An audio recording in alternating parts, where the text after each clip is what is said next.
A very warm welcome to you, and thank you so much for joining our Homeopathy 24/7 podcast. We are going to be speaking to an array of international guests who will share their knowledge and experiences of homeopathy with you. We will discuss all types of subjects such as remedies, symptoms, and stories of health. No matter where you are with your homeopathic journey, we aim to inspire you on your quest to natural health and living. The podcast is brought to you by Mary Greensmith, the founder of Homeopathy 24/7, which is a global platform connecting you with a homeopath wherever you are in the world, 24 hours a day. So let's get started with today's chat. Please welcome Mary Greensmith.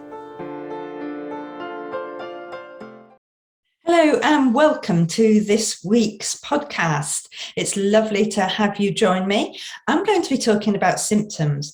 I'm going to be talking about collecting symptoms. We'll have a look at Materia Medica. We'll have a look at Repertories. We will find out just how we need to collect symptoms, why, and how it works with homeopathy. So you might have heard the terms repertory before, and you might be wondering a little bit more about that. So if that's the case, then stay tuned, because that's what we're going to be exploring today. So obviously with collecting using homeopathy at home for your own individual first aid and acute prescribing, we need to understand exactly why we need to collect so many symptoms. For a homeopath, right from the beginning of training, we're looking at chronic issues rather than acute issues.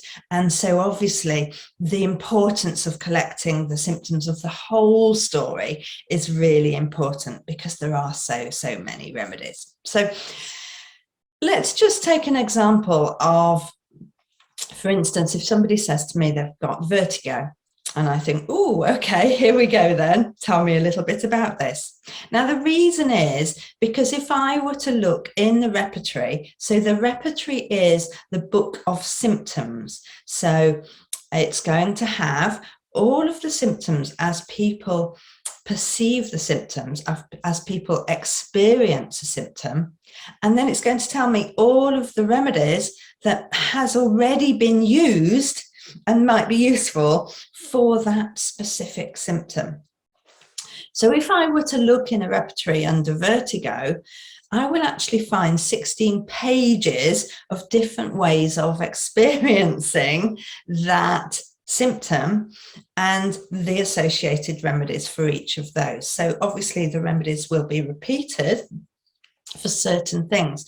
But if you think that over the course of those 16, 17 pages, there might be 200, 300, 400, 500 remedies that are mentioned. So not only do we need to know the remedies very well, but we need to understand the differentiation of the symptoms. And we need to put together more than one symptom, because if we were to go to a repertory and look up vertigo,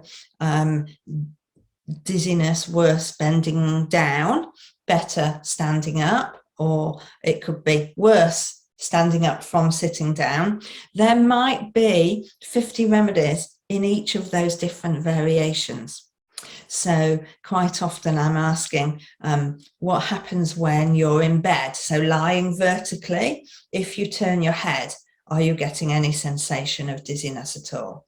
If you sit up from lying down, what does that feel like? So the importance of the exact way that you experience the symptoms is what is going to lead us to the right remedy. Now, obviously, what we need to do is put together 5 or 6 really important ways that you experience the symptom, what makes it worse and what makes it better, and then find the remedy that is in each one of those. So if you are to speak to a homeopath, we write down exactly what you say. Then we look up in the book exactly what you say and see which remedy comes out the most. Now, obviously, if it's a really complex case, this can take hours and hours and hours. If it's even quite a simple case, often we're thinking, well, what else is happening? How can we differentiate this remedy from that remedy? So we have to take other things into account as well. So, and you have to do the same for your prescribing. So if 10 people come to you with a headache, you have to determine what are the differentials, because 10 people will have 10 different remedies for a headache, because first of all, they might be experiencing the headache on the vertex. It might be at the back of the head. It might be on the temples. It might be on the face. It might be behind the eyes.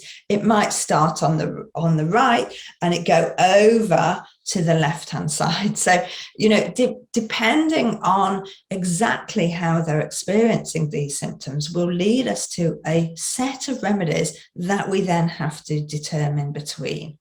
So we will be asking questions like, okay, is it a pain that is constant, or is it throbbing? Is it a pain that seemingly comes from the inside and comes out? Does it feel like it's trying to burst out? Or is it like a pressure pushing down on your head from outside? Is the pain worse at particular times of day? Now, we look very carefully at this, and in fact, the Repertory lists the times of day for specific symptoms. So we might look up times of day in a different aspects than looking up the symptoms for the head, for instance. So we'll look up the type of head, the type of pain, then we'll look up the times of day, inside or outside, and different variations and modalities that all make up the full story. So it's really important that we look at the whole thing.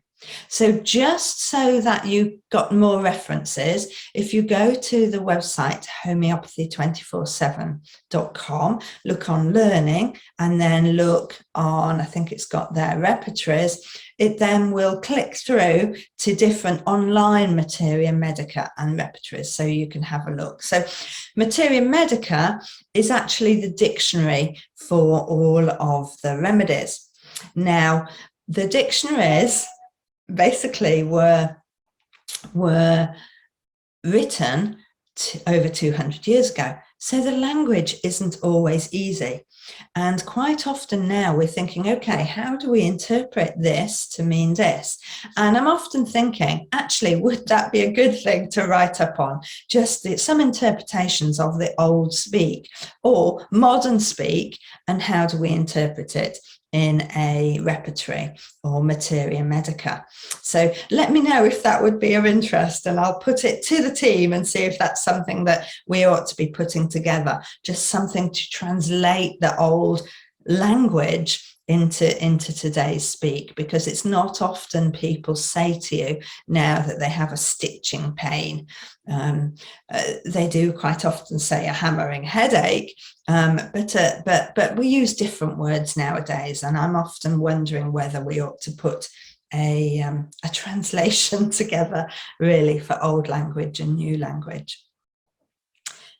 So the Materia Medica is the dictionary of remedies. Now, obviously, this is taking into account all sorts of information, and the old books can be quite large. In fact, the George Vertukas book is a whole series of books, and he's only actually got to, I think, KL and maybe now, and he's already up to 20 books. So the series of books that you can get for Materia Medica are very, very, very long and complex.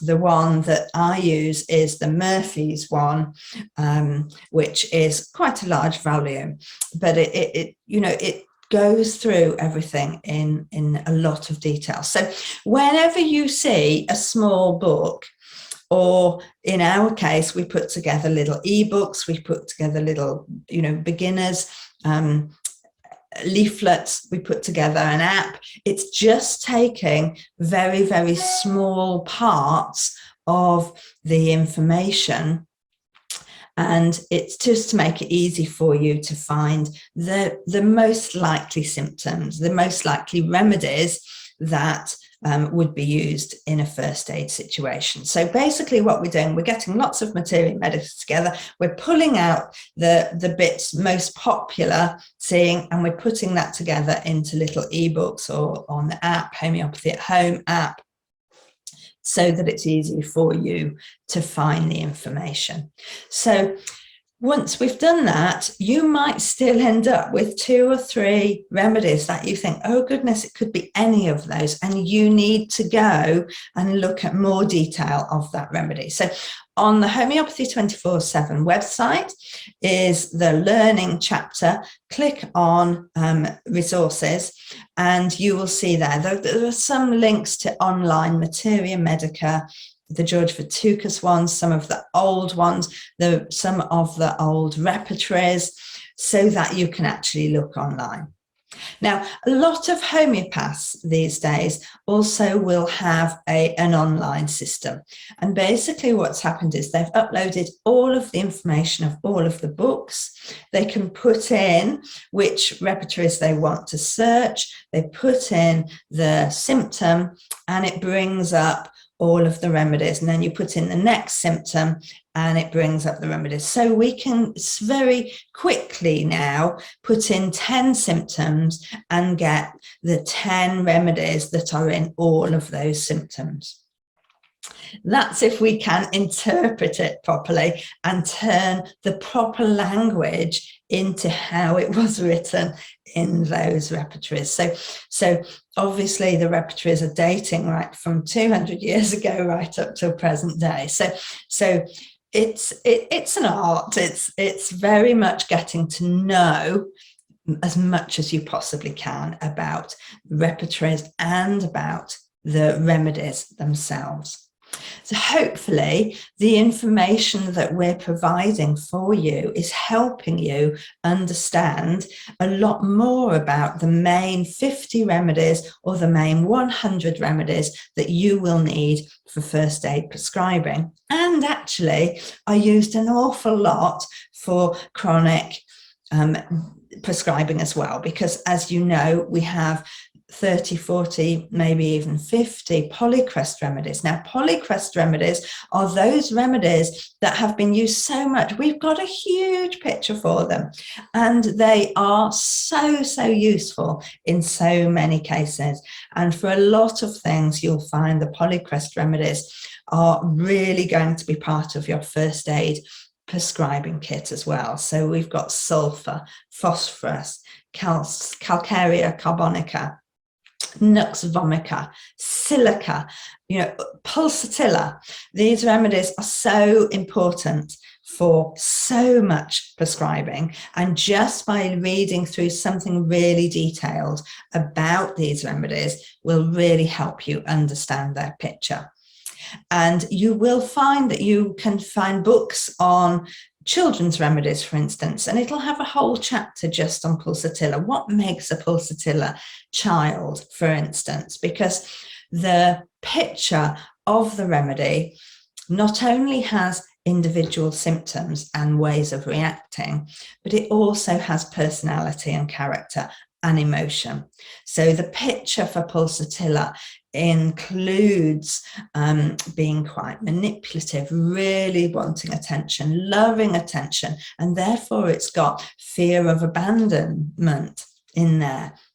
It has got the changeable symptoms is one of pulsatilla's main things, so that if somebody says to me, if I ask what their stool is like, and somebody says, well, to be honest, it's always changing, it's never the same, that points me immediately, I think, oh, okay, that's pulsatilla.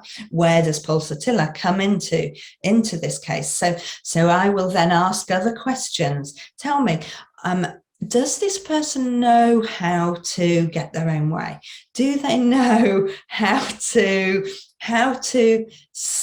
get exactly what they want? How do they talk to you? How do they approach you? What happens if things don't go their way? So all of this information will help lead to a particular remedy.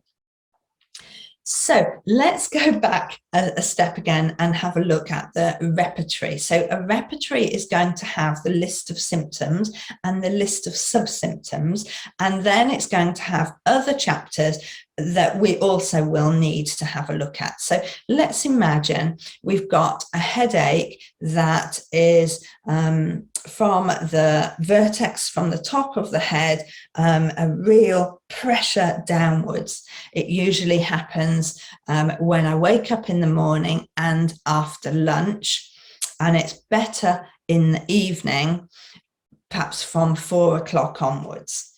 So what we're going to do is look in the head chapter for pain. We're going to look at the vertex. We're going to look at the way that pain is experienced. And we're going to look at concomitants. So what else is happening at the same time?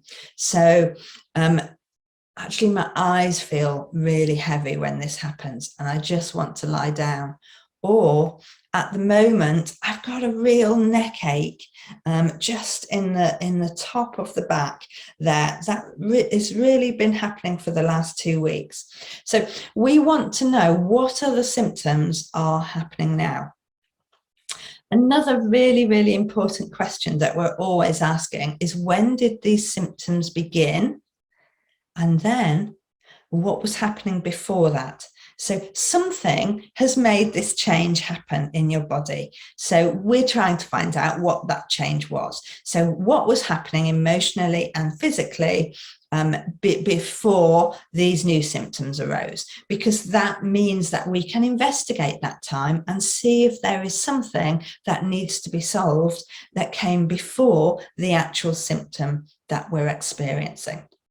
So we're going to be looking into a repertory. We're going to be looking into the head section. We're going to be looking into the neck as well. We're going to be looking at time of day in the generals. We're also going to ask the question, okay, what makes it better or worse? Is it worse or better after eating or before eating? What are you drinking? How do you prefer your drink? Do you drink water? Do you drink water out of the fridge with ice or room temperature? How do you prefer it? What would you choose? Do you prefer being inside or outside? Do you prefer being on your own? How do you react to people around you? What are you like with strangers? How confident are you?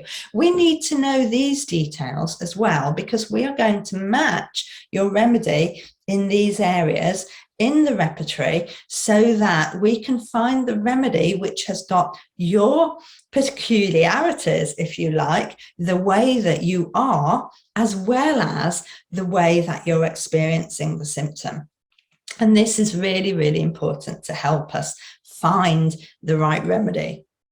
So you're going to be doing this yourselves for first aid prescribing, and we're going to be providing you with as many resources as we possibly can to help you learn about the remedies. It would be really, really useful for us if you could give us some feedback on what you find most difficult about finding the right remedy and what resources might be more useful for you. So I did mention earlier, would it be useful if we produced a little index with old language when you look at the old language books and translating that into modern day language? How much can you look up on the internet? But what is most difficult for you right now in order to find the right remedies? Please do give us an idea of what's happening. Give us an idea of what you're finding and experiencing with yourself prescribing, because this way we can put together more resources to help you learn. And we need you to be learning about homeopathy because it makes such a difference in your everyday life. Homeopathy is something that once you've got a kit, you've always got something for any eventuality. Just yesterday, my husband had an insect bite on the back of his leg, and it became very red and very hard and quite itchy, and it was on his lower leg, but it was about this size with tiny little indent where the bite actually was, but it was extremely hard and solid. And so he had a Leadham first, followed by Apis 200. I just love Apis 200. I just think it really works. But Apis 30, if that's what's in your kit, works. And within 2 hours, this huge red patch had gone down to just a little bubble filled with a liquid. So within 2 hours of taking the Apis, the hardness had gone, the swelling had gone, and all that was left was, in fact, a bit like a blister, if you like, where the actual bite was. And it was the size of, a large pea, perhaps a broad bean, as opposed to being the size of a melon, basically a small honey melon. It has gone down to the size of a broad bean. So everybody needs to know about homeopathy. Everybody needs to know that they could have Apis in their first aid kit, and that if they get an insect bite, it's not going to be a huge worry for them, and you don't have to have days and days of discomfort. It is an immediate medicine, and with a kit of 50 remedies or even 100 remedies we're doing now, you've got everything that you need to be able to cope in certain situations. So I am going to be talking about putting together a kit with multiple potencies as well for your travel kit. We've just got ourselves a camper van, so I'm going to be making up a kit just for that, and I want every eventuality in there, so I'm going to come back and talk about that at some point. But if you can let me know what it is that you need that would make your first aid prescribing easier for you, then that would be an absolute great help. So while we're talking about books, let's just mention the Organon by Hahnemann. Now, this is a version that has been created by Wendy Brewster O'Reilly, and it's an easier to read version. But what the Organon is the rules of homeopathy. So rules are based on laws, and they are split up into little sections so that you can understand the laws of prescribing. And I just wanted to bring one of those rules, aphorism 104, which is uses of a well-taken case, because I think this is so important for you to be understanding. So what it's saying is, once the totality of the symptoms that principally determine and distinguish the disease case, in other words, the image of the kind of disease, has been fully recorded, then the most difficult work is done. During the treatment, especially of a chronic disease, the medical art practitioner then has the total disease image always before him.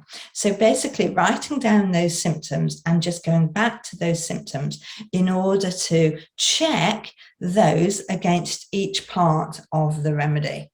And from that, he can then select from the list of symptoms all of the medicines that have been known to have curative action on this symptom. So a well-aimed, similar artificial disease potence in the form of homeopathy chosen means to oppose the total disease image. So again, we're getting it back into old language, but basically what we're saying is we want to record all of the information, then we want to look it all up in the repertory and find the remedy that is mentioned most often, because that is the remedy that has all of the symptoms that we're experiencing. Now, what generally happens is that the symptoms that we have written down aren't in the repertory, or we haven't found them because they're written slightly differently. Or we find that we've got too many remedies to choose from. So how do we differentiate between the different remedies? And that's what we were explaining before about then having a look at, well, is there anything in the personality that would lead us to choose one over another? Or is there another symptom that's not related that is in that remedy? Because that would help us choose that remedy over the other. So there are lots of different ways that we do extra work to find the remedies. But as you know, once you start getting into what's actually happening with homeopathy and learning about these remedies, it is so addictive. You're just always wanting to be learning more. But the good thing is we've got a whole team of homeopaths and we're able to put information together for you. And of course, have Facebook groups that you can go and explore and ask a homeopath a question. So if you don't know already, check out our group called Ask a Homeopath 24/7, and you'll find a homeopath on duty there who can answer these questions for you. I hope this was useful, and I look forward to seeing you again next week. I hope you have enjoyed this episode and learned a little bit more about repertories, Materia Medica, and the other resources that you will be using whilst you are on this homeopathic journey. Next week, we will be talking to Lisa. Lisa Robbins is one of our Homeopathy 24/7 homeopaths, and she will be explaining to us how homeopathy goes deeper, why homeopathy can break us out of cycles, whether it be recurrent infections or recurring cycles in our lives. It's going to be a really interesting talk, and I look forward to seeing you there. Take care. We hope you enjoyed today's episode and look forward to listening to our next one. Please don't forget to follow our podcast on your chosen channel, and please do leave us a review so we can continue to share homeopathy with as many people as possible. If you do have any questions, please do reach out to us on any of our social platforms mentioned in the show notes. We at Homeopathy 24/7 hope to empower you on your natural health journey.